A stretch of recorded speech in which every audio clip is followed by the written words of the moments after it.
My father acquired the Bigfoot in the fall of 1953, and as to date, it is the only physical proof that we have of Bigfoot. We have several specimens. This is just one of them.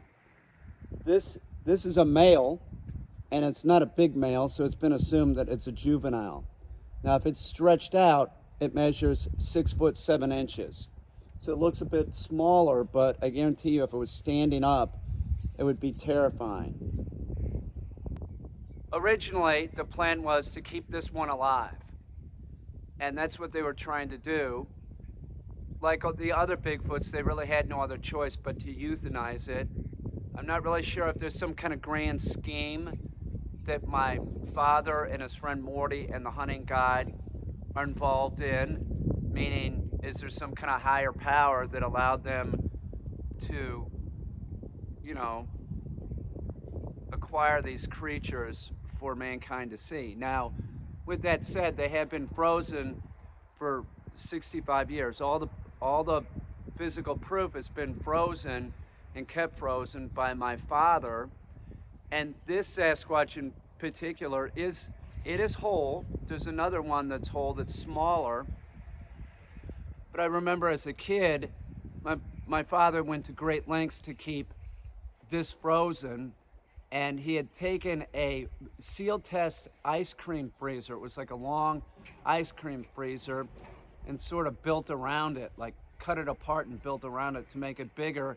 And this one was in that sort of coffin slash freezer for a long time until he built a larger freezer. And then he had a meat packing plant with his friend Morty that he was hunting with, and he had somebody come out and build a much larger freezer just for the Sasquatch that had built a freezer for the meat packing plant.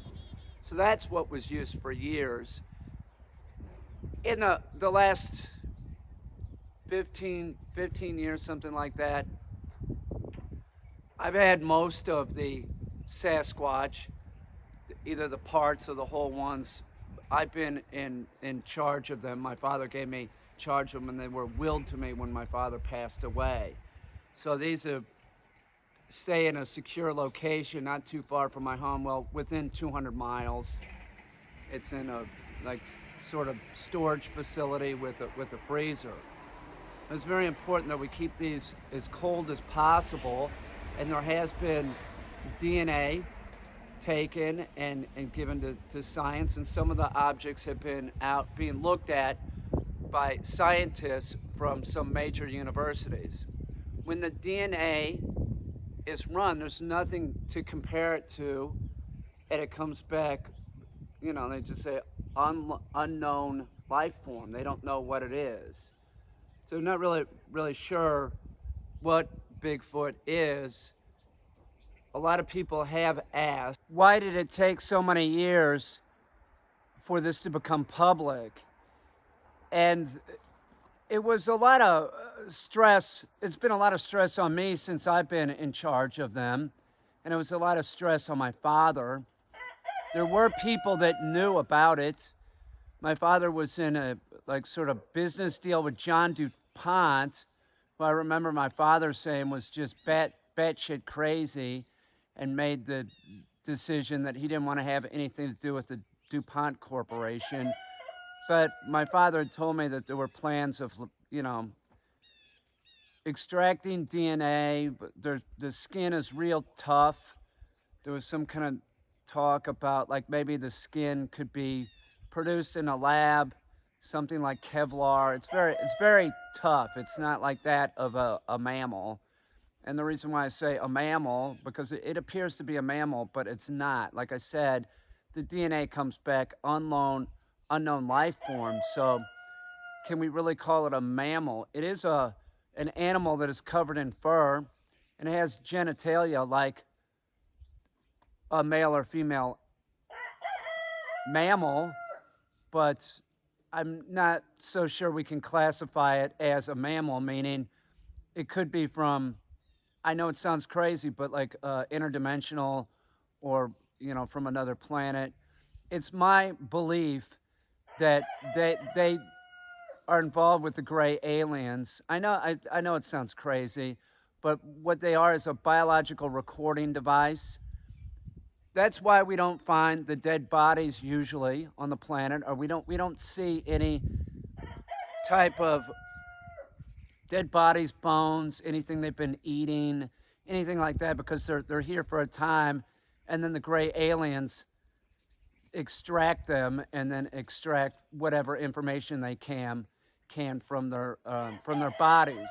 I know it sounds crazy, but I have reason to believe this, that I'll go more into depth at a later time. Like I said, there are both male and female genitalia, so it does appear to be mammal-like. You can see right there, you can see the scrotum. You can see that, and this is clearly a male right there.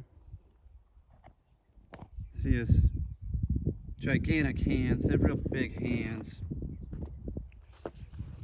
The feet. Clearly see the dermal ridges. For being in a freezer for so long, they are in remarkable shape.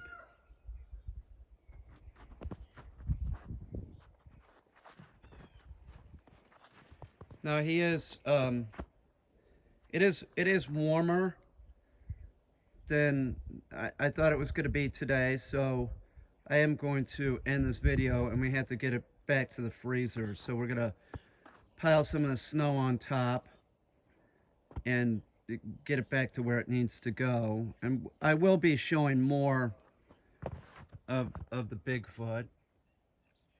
This is eye, a close-up of the eye.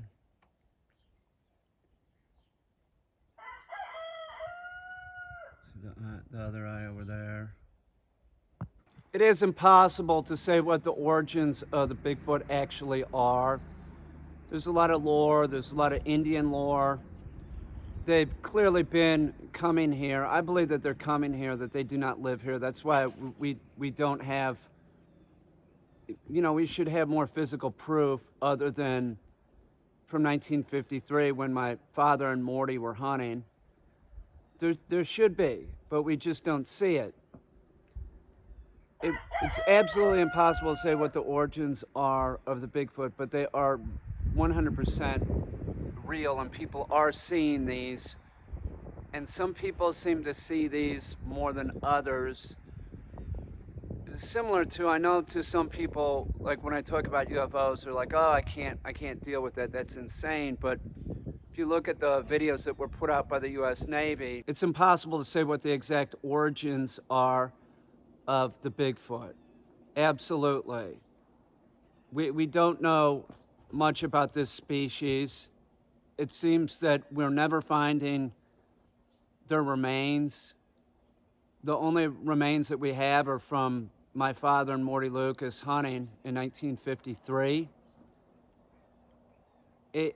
It's hard to say. It's clearly not an animal from this planet. Why my father and Morty were picked, I'm not really sure. I do think about how some people see UFOs and some people don't. And I'm going to raise my hand and say, for years I wasn't sure that UFO, I thought that these were from this planet, that it was a primate that lived in, you know, around the world, the Yeti, Australia, the Yowie. And we just weren't finding them for some reason. That's what I thought. And I thought that UFOs, like people that saw UFOs, it was some kind of narcissism, or there was always an explainable reason for people seeing UFOs. There was always some explanation. But that's not what I think anymore. That isn't what I think anymore. And when you see the videos put out by the US Navy, it's clearly some kind of craft that humans are unable to produce. So I have put that together and some other things that I will discuss later, and come up with the conclusion that it is a biological recording device used by the gray aliens. They are a majestic creature, And I want to make something perfectly clear that my father always regretted having to shoot the Bigfoot. They are a majestic creature, and I want to make something perfectly clear that my father always regretted having to euthanize the Bigfoot. And that's how I looked at it. He looked at it like there was really no choice. He said that when they were coming at them, that they thought that it was like a group of brown bears. But then after one was shot, they were in shock. And there was, he said that there was like shivers ran up their spine, and they were terrified and just kept trying to protect themselves. It's unfortunate. It is. It's unfortunate. My father was a sportsman, was a hunter, and believed in conservation and would never kill anything for the sake of killing it. And I feel the same way. So my father always took great care with making sure that they didn't spoil.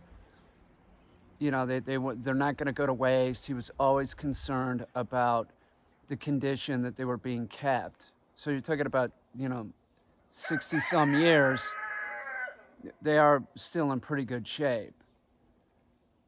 I will be showing more of the Bigfoot. I'll be showing a lot more of the Bigfoot, talking more about what it's theory. It's theory of the Bigfoot and what I believe they are. And we're going to bring in some actual people from the science community that have agreed to being on video.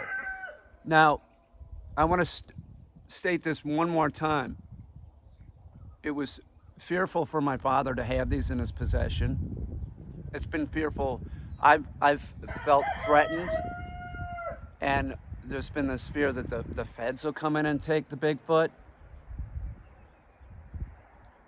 There's fear that, since it is an animal that isn't from this planet, that's what I believe, or it's from a different dimension, that I believe it is the gray aliens, that they're going to come and try and take possession of the bodies too. So there is this, we try and keep them out of, everybody that has looked at them has to sign agreements that there's great care, that nobody really knows that they're looking at them at the time. It's really about keeping history intact and keeping these intact without them being taken away. Bigfoot is a very important discovery, and you have Mike Caine and Morty Lucas to thank for this.